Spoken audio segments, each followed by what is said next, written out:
ایک دن جنگل کے کنارے ایک چھوٹی سی گلہری رہتی تھی۔ اس کا نام چنچل تھا۔ چنچل بہت خوش مزاج اور محنتی گلہری تھی۔ وہ درخت پر چھلانگیں لگاتی، اپنے لیے دانے جمع کرتی اور سب کے ساتھ خوش اخلاقی سے پیش آتی۔ اس کے دو پکے دوست تھے، ایک طوطا اور ایک تتلی۔ تینوں روزانہ مل کر کھیلتے، گیت گاتے اور مزے کرتے۔ ایک دن چنچل نے دیکھا کہ جنگل میں کچھ لوگ درخت کاٹنے آئے ہیں۔ وہ بہت گھبرا گئی۔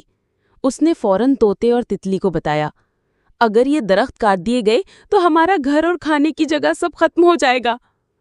تتلی بولی، ہمیں کچھ کرنا چاہیے۔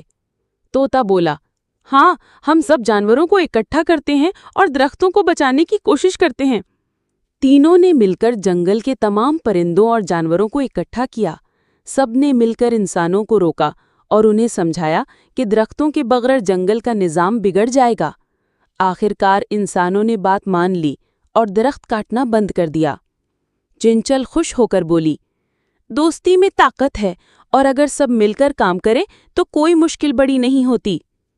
سبق: دوستی، اتحاد اور ہمت سے ہر مشکل آسان ہو سکتی ہے۔